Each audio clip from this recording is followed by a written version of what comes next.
तो आज फिर हम आए हैं गांव बागोवाली में। बागोवाली मुजफ्फरनगर से 7 किलोमीटर दूर। और यहाँ पर फिर हमारे पास एक बार फिर बहुत खुशी का मौका है। यहाँ पर भाई मोहम्मद शोएब ने 5 गवर्नमेंट कंपटीशंस को बीट किया है। बहुत ही खुशी का मौका है और इसी खुशी को बांटने हम आए हैं। और मैं इनकी इस सक्सेस पे कहूँगा कि कौन कहता है कि आसमान में सुराख नहीं होता, अरे एक पत्थर तो तबीयत से उछालो यारो। तो यहाँ भाई शुएब को हम बहुत बहुत मुबारकबाद। शुएब साहब, बहुत मुबारक हो आपको। ये बहुत बड़ी सक्सेस है, आपने 5 गवर्नमेंट जॉब के कंपटीशंस को बीट किया है, क्वालिफाई किया है। Department of irrigation and flood controls में आपका अपॉइंटमेंट हुआ है अभी, मुबारक हो बहुत।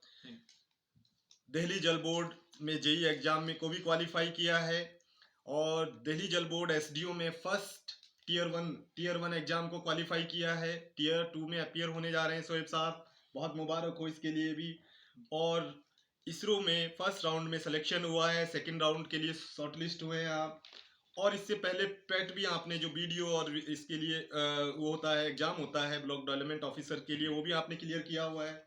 गेट भी क्लियर किया है शोएब साहब ने, बहुत बहुत मुबारक हो शोएब साहब। थैंक यू सो तो मच। बहुत ही खुशी का मौका है शोएब साहब, बहुत मुबारक हो। कैसा लग रहा है आपको? जी मैं बहुत खुश हूँ, बहुत अच्छा रिजल्ट रहा मेरा। बहुत अच्छा रिजल्ट रहा है शोएब साहब का। मैं थोड़ा सा शोएब साहब की एजुकेशन क्वालिफिकेशन के बारे में बताना चाहूँगा। और शोएब साहब ने पॉलिटेक्निक किया जामिया मिलिया इस्लामिया से, और उसके बाद इन्होंने बीटेक किया जामिया मिलिया यूनिवर्सिटी से। और अभी शोएब साहब जो है वो एमटेक सेकेंड ईयर में हैं, अलीगढ़ मुस्लिम यूनिवर्सिटी से एमटेक कर रहे हैं और गेट भी क्वालिफाइड है ये। और कई सारे एग्जामिनेशन जो भी मैंने बताए वो सब कई सारे गवर्नमेंट जॉब से रिलेटेड कंपटीशन को क्वालिफाई किया है। और अभी 20 फरवरी को ये यूपीएससी इंडियन इंजीनियरिंग सर्विसेज के एग्ज़ाम में अपीयर होने जा रहे हैं। तो ये बहुत अच्छा मैसेज हमें यहाँ मिला है। और मैं थोड़ा सा बागोवाली के बारे में बताना चाहूँगा कि बागोवाली गांव मुजफ्फरनगर के खुशहाल गांव में आता है। यहाँ की जो यंगस्टर्स हैं वो ज़्यादातर बाहर रहते हैं, गल्फ में रहते हैं या एमएनसी में जॉब करना पसंद करते हैं। लेकिन शोएब साहब ने एक और, जो शोएब साहब की जो फैमिली है, यहाँ पे पहले से ही कई लोग गवर्नमेंट जॉब में हैं। इनके चाचा हैं तो वो ब्लॉक यहाँ एम्प्लॉयमेंट ऑफिस में ऑफिसर हैं, और इनके दूसरे फैमिली मेम्बर हैं वो ब्लॉक डेवलपमेंट ऑफिसर रह चुके हैं। इनके और अंकल हैं वो दिल्ली में इनकम टैक्स ऑफिसर हैं। तो ये जो सिलसिला है उसी को शोएब ने आगे बढ़ाया है। और ये बहुत खुशी का मौका है कि इन्होंने 5 कंपटीशंस को क्वालिफाई किया है। हम पूछते हैं शोएब साहब कैसा लग रहा है और कैसे आपने ये प्लानिंग स्ट्रेटेजी क्या रही आपकी, इतनी जो सब बड़ी सक्सेस आपको मिली है? स्टार्टिंग में तो मैंने शुरुआत में मैंने बेसिक्स पे ही ध्यान दिया अपना कॉलेज वर्क के साथ साथ में। फिर उसके बाद धीरे धीरे कंपटीशन की बुक लाया और मेडिजी वगैरह से मटेरियल लिया था मैंने। मेडिजी वाईफाई स्टडी और ऑनलाइन भी मैंने थोड़ा सा तैयारी की अच्छे से। और धीरे धीरे एमयू की लाइब्रेरी में सुबह में जाया करता था, रात में ही आया करता था मैं। बीच में बस खाना ही होता था, रात में 2-2 बज जाया करते थे उस टाइम। और बस लगातार मेहनत करता रहा और इंशाल्लाह अपना हो ही गया।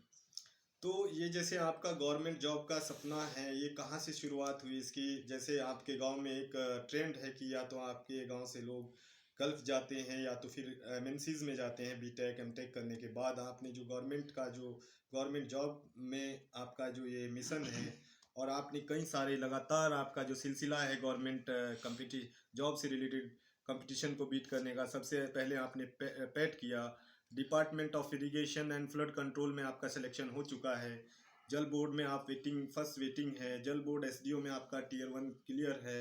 इसरो में आपने फर्स्ट सेकंड राउंड में शॉर्ट लिस्टेड हैं। तो ये जो सपना है आपका गवर्नमेंट जॉब में ही, कोई आपने क्यों चुना? शुरुआत से मेरी फैमिली में ज़्यादातर लोग गवर्नमेंट जॉब में ही थे। 3-4 लोग मेरी फैमिली से पहले से है और अब मैं उन्हें ही देख के तैयारी शुरू कर दी थी मैंने। तो काफ़ी मुश्किलात आती हैं गवर्नमेंट हाँ। का, तो उसमें क्या कहेंगे आप? जैसे कि गवर्नमेंट जॉब की प्रिपरेशन में काफ़ी वक्त भी लगता है और मुश्किल भी होता है, इसमें आपको कुछ ऐसी मुश्किलात आई? हाँ, मैंने बहुत मुश्किलों का सामना किया। बचपन से ही बहुत मेहनती था और बहुत ज़्यादा मुश्किलें आई, लेकिन मैंने अपने कम से कम अपने दिल को समझाता रहा और थोड़ा सा करता रहा तैयारी। अच्छे से लग के तैयारी की, बहुत वक्त भी दिया मैंने, मतलब ऐसे शॉर्टकट्स का इस्तेमाल नहीं किया, और इसमें थोड़ा सा टाइम लगता ही है। तो सभी के लिए क्या, जैसे कि आपका ये कहना है कि भाई थोड़ा टाइम लगता है शुरू शुरू में जो है, अगर सक्सेस नहीं भी मिलती तो आपको कंटिन्यू रखना चाहिए ये। और सभी के लिए मैसेज भी है कि अगर आप किसी भी कंपटीशन की एंट्रेंस की तैयारी कर रहे हैं तो आप थोड़ा पेशेंस रखें और तैयारी करते रहें। और अगर आपको सक्सेस नहीं भी मिलती तो फिर उसको रिवाइज करें, देखें कि कहाँ पे कमियां रह गई हैं। जैसे कि शोएब ने बताया कि उन्होंने अपने बेसिक्स को, फंडामेंटल को अच्छा किया, तो क्या इसके लिए आपने कोई कोचिंग भी ली? नहीं, मैंने कोई कोचिंग नहीं की, सेल्फ स्टडी की। तो हाँ, बाकी मैंने ऑनलाइन वगैरह, ऑनलाइन जो चीज़ समझ नहीं आती थी उसकी एक आध वीडियो देख लिया करता था यूट्यूब वगैरह पे। तो ये बहुत अच्छा मैसेज आजकल हमें मिला है।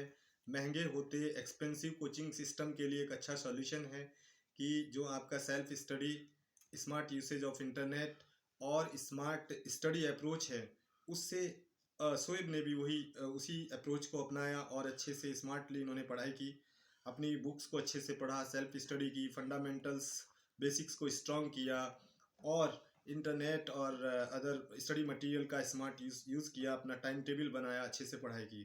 Good, very good. तो ये जैसे आपने दिल्ली की दिल्ली ये DSSSB, Delhi state subordinate selection board के कई एग्जामिनेशन को क्लियर किया है, तो इसके बारे में थोड़ा सा बताइए। इसी तरह से यूपी में स्टेट लेवल का एग्जाम होता है, Uttar Pradesh public service commission होता है, तो ये जो public service commission, subordinate service selection commission boards होते हैं, जैसे आपने दिल्ली के कई एग्जाम को क्लियर किया है, यूपी में आप अपियर हुए हैं, अभी आप इंडियन इंजीनियरिंग सर्विसेज के एग्जाम में अपियर होने जा रहे हैं, तो आप ये जो सिलेक्शन बोर्ड्स के जो एग्जामिनेशन है, इनके बारे में जो इंजीनियरिंग स्टूडेंट्स हैं जो अभी तैयारी कर रहे होते हैं, मतलब उसमें आप क्या बताएंगे, उसके बारे में डिटेल्स में बताइए कि क्या क्या होता है इसमें सिलेक्शन बोर्ड्स में। और इसके सिलेबस में सबसे पहले तो ये दो चीज़ें आती हैं, टेक्निकल और नॉन टेक्निकल का वेटेज बहुत ज़्यादा रहता है, 70% के करीब ऑलमोस्ट टेक्निकल का वेटेज रहता है, और 30% नॉन टेक का।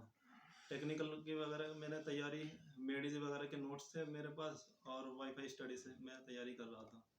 और दिल्ली में इसलिए थोड़ा सा जॉब, मैं दिल्ली की तैयारी ज़्यादा इसलिए कर रहा था क्योंकि मैं वहाँ पे चाहता था कि वहाँ से जॉब करूँ और फिर वहीं से बाद में कोचिंग कर लूँगा ज्वाइनिंग करने के बाद, संडे वगैरह में, क्योंकि मुझे IAS की तैयारी करनी है। तो ये जो Delhi state subordinate selection board है, इसमें किस किस उसमें इसके एग्जाम कहाँ कहाँ, जैसे आपने बताया NDMC, MCD, जल बोर्ड और irrigation and flood control department, और भी कोई इसमें आता है कुछ इसके अंदर में? इसके अंडर में NDMC है और दिल्ली जल बोर्ड है, इरिगेशन एंड फ्लड कंट्रोल तो है ही, बाकी और भी एग्जाम है। इसी तरह से स्टेट लेवल पे भी है, इसी तरह से एग्जाम दिल्ली में एक एग्जाम और होता है DDA, वो भी DDA भी होता है। तो इन सब का सिलेबस जो क्या क्या क्या सिलेबस रहता है, किस तरह से, जो यही रहता है कि टेक्निकल और नॉन टेक्निकल पेपर्स होते हैं, क्या कंपोजिशन रहता है, कितने परसेंट टेक्निकल होता है, कितने परसेंट नॉन टेक्निकल होता है? 70% टेक्निकल ही रहता है सभी एग्जाम में, अच्छा। और 30% नॉन टेक रहता है। इसलिए ज़्यादातर मतलब फोकस, मैं तो यही कहूँगा, ज़्यादातर फोकस अपना टेक्निकल पर ही रखें, अच्छे से उसे प्रिपेयर करें, क्योंकि वो सभी एग्जाम के लिए कॉमन है। नॉन टेक में कुछ चीज़ें चेंज होती रहती है। तो बहुत ही अच्छा मैसेज है ये, जो भी स्टूडेंट्स गवर्नमेंट जॉब में जाना चाहते हैं उनके लिए ये बहुत अच्छा मैसेज है कि अपने टेक्निकल, अपने सब्जेक्ट को अच्छे से पढ़ें, अपने फंडामेंटल्स और बेसिक को स्ट्रॉन्ग करें, क्योंकि जितने भी एग्जामिनेशन हैं आपके बीटेक करने के बाद, जो एग्जामिनेशन हैं, ये जो कंपटीशन है, उन सभी में आपके सिलेबस, आपके सब्जेक्ट का बहुत बड़ा रोल होता है। आपके सब्जेक्ट से 70%, अगर आपकी सब्जेक्ट्स पे कमांड है तो 70% जो पेपर है वो टेक्निकल होता है और 30% नॉन टेक्निकल होता है। तो सब नॉन टेक्निकल में क्या होता है? नॉन टेक्निकल में जनरल इंग्लिश होती है, जनरल हिंदी होती है, और क्वांटिटेटिव एप्टीट्यूड, जनरल अवेयरनेस और जनरल रीजनिंग, यही 5 चीज़ें रहती है। कुछ एग्जाम में कंप्यूटर भी दे देते हैं। गुड। तो ये जो कंपोजिशन है टेक्निकल और नॉन टेक्निकल का, ये सभी में, चाहे वो दिल्ली आपका DSSSB के एग्जाम हो, या फिर UPPSC के एग्जाम हो, या फिर अदर स्टेट कमीशन बोर्ड के एग्जाम हो, सभी में इसी तरह का कंपोजिशन रहता है कि आपका जो टेक्निकल पेपर होगा उससे 70%, ऑलमोस्ट 70% होता है, और नॉन टेक्निकल में इसी तरह का कंपोजिशन होता है कि Hindi, English, reasoning, quantitative aptitude, और यही रीजनिंग, यही कंपोजिशन रहता है। तो अगर आपके सब्जेक्ट पे कमांड है और आप थोड़ा सा रीजनिंग और लैंग्वेज पे कमांड रखते हैं और थोड़ा सा जनरल अवेयरनेस और रीजनिंग को वो करते हैं, तो आप किसी भी गवर्नमेंट जॉब से रिलेटेड कंपटीशन को बीट कर सकते हैं, क्वालिफाई कर सकते हैं। और ये साबित किया है यहाँ पर शोएब भाई ने। उन्होंने 5 गवर्नमेंट कंपटीशंस को क्वालिफाई किया है और अभी 20 फरवरी को ये इंडियन इंजीनियरिंग सर्विसेज में अपीयर होने जा रहे हैं। तो उसके लिए बहुत सारी दुआएं, बहुत सारी हमारी बेस्ट विशेस।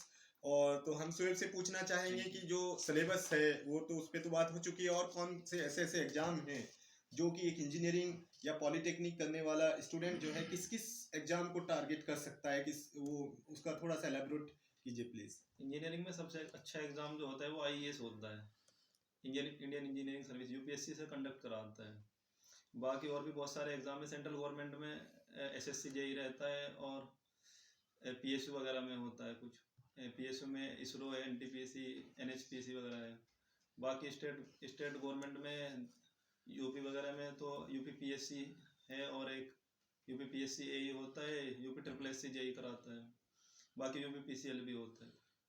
थोड़ा सा बताइए इनके बारे में, यूपीएससी एलबी और जेई और इसके बारे में, एई के बारे में। यूपी पीएससी एई का एग्जाम होता है, उसमें अपना वही सिलेबस रहता है, उसमें भी 70% करीब टेक्निकल रहता है, वही 30% ऑलमोस्ट नॉन टेक रहता है।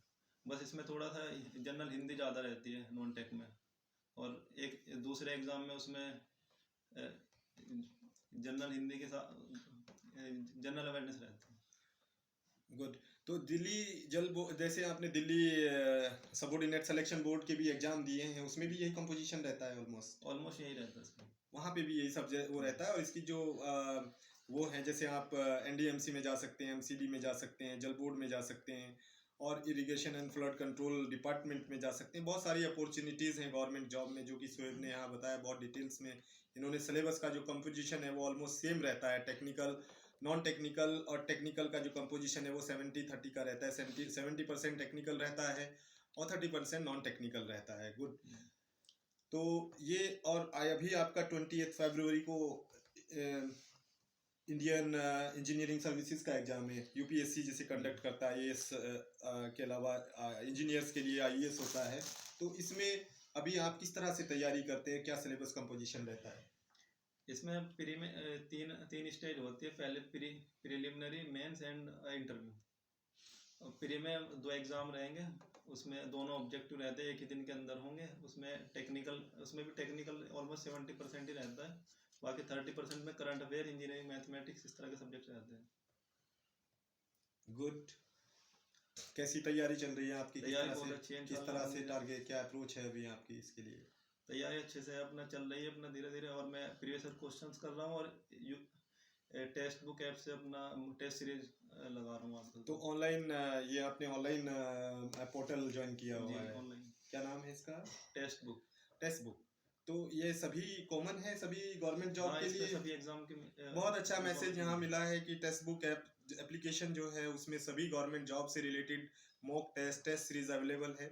तो उन सब स्टूडेंट्स के लिए जो कि गवर्नमेंट जॉब्स की प्रिपरेशन कर रहे हैं या करना चाहते हैं, वो इससे अपनी बुक्स को पढ़ने के अलावा, अपने सब्जेक्ट पे कमांड करने के अलावा, अगर उनको एक्स्ट्रा प्रैक्टिस करनी है तो उसके लिए आप ये ऐप ज्वाइन कर सकते हैं, एप्लीकेशन ज्वाइन कर सकते हैं। बहुत अच्छा मैसेज यहाँ से मिला है। तो और दूसरे स्टूडेंट्स के लिए आप क्या कहना चाहेंगे शोएब साहब? आप एक मिसाल हैं, आपने साबित किया है कि गवर्नमेंट जॉब में बहुत आसान है अगर आप उसको अच्छे से सच्ची मेहनत से, लगन से, पूरे डेडिकेशन से अगर तैयारी करते हैं तो गवर्नमेंट जॉब भी बहुत मुश्किल नहीं है।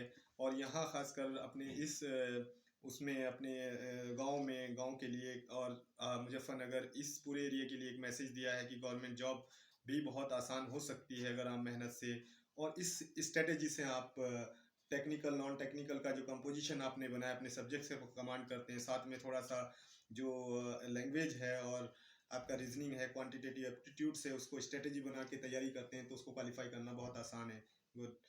तो इसके बारे में आप क्या कहना चाहेंगे कि दूसरे स्टूडेंट्स के लिए क्या मैसेज? दूसरे जो लोग गवर्नमेंट जॉब की तैयारी कर रहे हैं, मैं उनसे यही कहूँगा, थोड़ा सा वक्त दें अपनी चीज़ों को और अपना अच्छे से तैयारी करें, और शॉर्ट नोट्स जरूर बनाएं, रिवीजन और प्रैक्टिस बार बार करते रहे थोड़ा, और टेस्ट सीरीज जरूर लगाए, कोई ना कोई भी मेडिजी वगैरह या मतलब टेक्स्ट बुक वगैरह सब किसी की भी लगाए, लेकिन जरूर लगाए। इससे सेल्फ इवेल्यूशन भी होता रहेगा अपना, और तैयारी को पता चलता रहेगा कहाँ तक मेरी तैयारी पहुँची है। तो किसी भी कंपटीशन को की प्रिपरेशन के समय आपको ये बहुत ध्यान रखना होता है कि रिवीजन और प्रैक्टिस का बहुत बड़ा रोल रहता है, और किस जो टेस्ट सीरीज हैं, मॉक टेस्ट हैं, उससे उसको सॉल्व करने से आपको ये पता चलता रहता है कि अभी आपकी प्रिपरेशन का लेवल क्या है। तो आपका जो रिवीजन है, रिपीटिशन है, और जो आपकी सेल्फ स्टडी है, ये जो अप्रोच शोएब साहब ने बताई है किसी भी एग्ज़ाम को क्लियर करने के लिए बेहद हेल्पफुल हो सकती है। तो ये वेरी गुड। तो अब शोएब साहब, आपने इतने सारे एग्जामिनेशन को क्लियर किया है, और आपने जैसे फ्लड एंड इरिगेशन कंट्रोल में आपका वो हो चुका है, सिलेक्शन हो चुका है। एसडीओ के लिए जो आपका जल बोर्ड एसडीओ के लिए आपका टीयर 1 क्लियर हो चुका है, जल बोर्ड में भी आपका हो चुका है, और इसरो में आप सेकंड राउंड के लिए सिलेक्टेड हैं, पेट ऑलरेडी क्लियर किया है, गेट क्वालिफाइड हैं आप। तो अब आपका मेन गोल क्या है, क्या बनना चाहते हैं आप? मेरा मेन गोल यूपीएससी ही है। यूपीएससी में आईएएस की तैयारी कर रहा हूँ, और मुझे पूरी उम्मीद है कि मेरा हो भी जाएगा उसमें। बिल्कुल। तो हमारी दुआ है, और हम बहुत सारी वीसी सभी लोग आपके लिए दुआ करेंगे कि आपका आईएएस, आप अच्छे ऑफिसर बने, आईएएस क्लियर हो, और आप इसी तरह से अपने गांव का, बागवाली का, इस पूरे मुजफ्फरनगर का, उत्तर प्रदेश का, और पूरे हिंदुस्तान का नाम पूरी दुनिया में रोशन करें अपनी मेहनत से, अपनी लगन से, और आप अच्छे ऑफिसर बने। तो आप यहाँ पे अभी शोएब साहब के दोस्त भी हमारे साथ हैं, हम उनसे भी पूछना चाहेंगे। वो भी यहाँ पे हैं, और यहाँ पे उनके दोस्त हैं शाह आलम, इन्होंने एनआईटी इलाहाबाद से एमटेक किया है, और 2 बार इन्होंने गेट क्लियर किया है।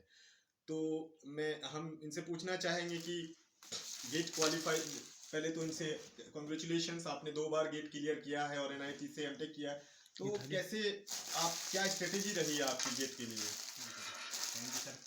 First of all, I would like to say thanks to give me opportunity for saying something about my GATE strategy. So sir, मैंने गेट की प्रिपरेशन अपने फाइनल ईयर में ही शुरू कर दी थी। मैंने अपने फाइनल ईयर में ही देखा था कि जो मेरे फाइनल ईयर में सब्जेक्ट्स है और गेट में जो सब्जेक्ट्स है कॉमन कौन कौन से है, तो मैंने उस कॉमन सब्जेक्ट को बहुत अच्छे से पढ़ा था, और फिर उसके गेट के प्रीवियस ईयर क्वेश्चन छाँट छाँट के सब लगा लिए थे। और जो जितने भी मेरे को उसमें प्रॉब्लम्स आ रही थी मुझे, वो सब प्रॉब्लम्स मैंने एक नोटबुक में इकट्ठा कर ली थी विद सॉल्यूशंस। ठीक सर। फिर उसके बाद मैंने देखा कि सबसे ज़्यादा वेटेज वाला गेट में सब्जेक्ट कौन सा है, उसको मैंने सबसे ऊपर प्रायोरिटी, सबसे ज़्यादा प्रायोरिटी दी। उसके बाद जो उससे कम वेटेज वाला सब्जेक्ट है उसको फिर दूसरे नंबर पर रखा। इसी तरह से मैंने लगभग 14 सब्जेक्ट्स गेट में होते हैं, तो इसी तरह से सबसे कम नंबर वाले को मैंने सबसे कम प्रायोरिटी दी, लेकिन किया उसको भी। तो सबसे पहले मैंने एक एक सब्जेक्ट को अच्छे से पढ़ा विद थ्योरी एंड उसके सारे फॉर्मूले मैंने अच्छे से पढ़ लिए, अच्छे से याद कर लिए।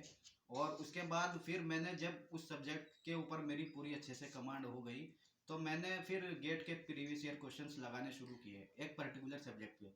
और जितने भी प्रॉब्लम्स आई उसमें मैंने एक नोटबुक में उन सबको समराइज करता गया मैं with solutions. And after 12 days और 15 डेज मैं उस प्रॉब्लम्स वाली नोटबुक को उठाता और सारी प्रॉब्लम्स पे एक एक बार नज़र मारता, तो जिससे वो प्रॉब्लम्स का मुझे हल पता चलता गया, और वो मेरे दिमाग में अच्छे से बैठ गए।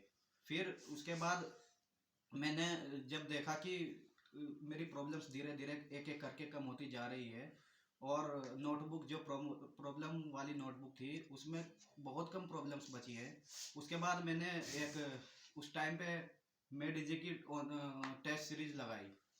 उसमें भी मैंने ऐसे ही पूरी टेस्ट सीरीज में जो मुझसे पहली नज़र में क्वेश्चंस हो जा रहे थे उनको छोड़ दिया, उनको तो कर ही लिया मतलब, और जो प्रॉब्लम्स आ रही थी उन सब प्रॉब्लम्स को मैंने एक नोटबुक में अच्छे से इकट्ठा कर लिया। कोई कोचिंग किया आपने इसके लिए? नहीं नहीं सर, कोई भी कोचिंग नहीं ली मैंने। मेरे जो फ्रेंड्स थे, मेरे कलीग्स थे, वो मेडिजी कोचिंग ज्वाइन कर चुके थे, लेकिन मैं सेल्फ स्टडी में ही अपना सेल्फ स्टडी ही करता रहा।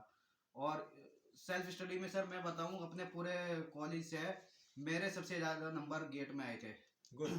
और सेकंड टॉपर हैं आप एनआईटी इलाहाबाद से? जी सर, हाँ, गुड। एनआईटी इलाहाबाद से मैं सेकंड टॉपर हूँ। बीटेक? जी अपने बैच का जियो टेक्निकल इंजीनियरिंग गुड, का सर। Very good. तो बहुत ही अच्छा मैसेज यहाँ मिला है हमें साहल भाई से भी कि सेल्फ स्टडी करके इन्होंने गेट क्वालिफाई किया, बहुत अच्छा स्कोर किया, अपने बैच के सेकंड टॉपर हैं। तो ये फ़ायदे हैं सेल्फ स्टडी के। सभी स्टूडेंट्स से जो भी तैयारी कर रहे हैं, बीटेक में हैं अभी, वो अच्छे स्कोर करने के लिए, गेट क्वालिफाई करने के लिए अपने सब्जेक्ट्स को अच्छे से पढ़ें और अपने बेसिक्स को और अपने फंडामेंटल्स को स्ट्रॉन्ग करें। तो उसके बाद टॉपर होने से आपको कोई नहीं रोक सकता और गेट भी आप क्लियर करेंगे। और अभी हमारे साथ और शोएब भाई के एक और दोस्त हैं खालिद साहब, इन्होंने भी एमटेक किया है गलगोटिया यूनिवर्सिटी से और गेट क्वालिफाई किया है। तो हम उनसे भी पूछेंगे कि गेट क्वालिफाई करने की उनकी स्ट्रेटेजी क्या थी। Thank you sir. स्ट्रेटजी जो सालम ने बताई सेम वही है, लेकिन सर बस थोड़ा सा मतलब ध्यान रखना है आपको। जैसे आप मतलब आप किसी एग्जाम को देने जा रहे हो तो मतलब सबसे पहले आपको उसके प्रीवियस पेपर उठाने हैं, मतलब देखना है किस तरह के क्वेश्चन आते हैं, उससे आपको आइडिया लग जाता है कि मुझे क्या पढ़ना है। जी जी।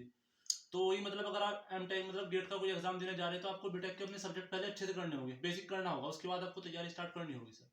गुड। तो ये बहुत अच्छा है सेल्फ स्टडी। और जो भी आप एग्जाम देने चाहते हैं उसका पैटर्न, जो प्रीवियस ईयर के उसके पेपर्स हैं, उसका पैटर्न है, वो उसको देखना बहुत ज़रूरी होता है। उसको देख के जाएं, उसकी प्रैक्टिस करें। तो हमें यहाँ शोएब साहब से भी और उनके दोस्त सालम और खालिद से भी यही मैसेज मिला है कि सेल्फ स्टडी अगर आप सच्ची और सच्ची लगन से, मेहनत से, पूरे डेडिकेशन से अपने सब्जेक्ट्स पे को स्ट्रॉन्ग रखते हैं, कमांड रखते हैं, सेल्फ स्टडी करके अपना स्ट्रॉन्ग करते हैं अपने बेसिक्स को, तो कोई भी एग्ज़ाम, कोई भी एंट्रेंस को क्लियर कर सकते हैं। तो ये बहुत अच्छा मैसेज हमें यहाँ से मिला है। और अभी शोएब साहब के पापा भी हमारे साथ हैं, हम उनसे भी पूछेंगे कि उन्होंने शोएब को किस तरह से सपोर्ट किया। बहुत बहुत मुबारक हो आपको, बहुत बहुत मुबारक हो। बहुत आपके बच्चे ने 5 गवर्नमेंट एग्जामिनेशन 5 उसको कंपटीशन को बीट किया है। तो कैसा लग रहा है आपको? अच्छा लग रहा है। तो कैसे सपोर्ट किया आपने? इतने सारे, इतना टाइम लगा इनको, अच्छे से इन्होंने इतने क्वालिफाई किया है 5 एग्जामिनेशन को, किस तरह से सपोर्ट करते थे आप? जी इसने खुश हो के पढ़ा। अच्छा। हाँ, हमने भी खुश हो के पढ़ा। अच्छा, आपने इनको पूरा सपोर्ट किया, पूरा सपोर्ट किया, टाइम दिया पूरा कि भाई टाइम पढ़ाई दिया, करो जितनी कर सकते हैं आप। जी। आपकी फैमिली में आपके भाई इनकम टैक्स ऑफिसर हैं दिल्ली में, जी। एक आपके भाई जो हैं वो यहाँ एम्प्लॉयमेंट ऑफिसर में फारूक साहब हैं, जी। वो मुजफ्फरनगर एम्प्लॉयमेंट ऑफिस में हैं। आपके जो एक और सीनियर मेंबर हैं ब्लॉक डेवलपमेंट ऑफिसर हैं लियाकत साहब, और मारूफ साहब इनकम टैक्स ऑफिसर हैं दिल्ली में। तो ये जो पढ़ाई का सिलसिला है, जी। इसी सिलसिले को शोएब ने आगे बढ़ाया है। हाँ, तो इसीलिए। दूसरे बच्चों के लिए, दूसरे पेरेंट्स के लिए आप क्या कहेंगे, माँ बाप के लिए, कि उनको क्या करना चाहिए अपने कि बच्चों के लिए? उनके लिए बच्चों को पढ़ाना चाहिए, बिल्कुल सही बात है, और उनको सपोर्ट करना चाहिए, सपोर्ट करना चाहिए, जो भी उन्हें ज़रूरत है वो पूरी करनी वो चाहिए। पूरी बहुत करनी। बहुत मुबारक हो और बहुत अच्छा मैसेज आपने दिया है। अरशद साहब बहुत मुबारक हो आपको, और सभी को बहुत मुबारक हो, शोएब साहब आपको और सभी दोस्तों को बहुत बहुत शुक्रिया, बहुत बहुत शुक्रिया।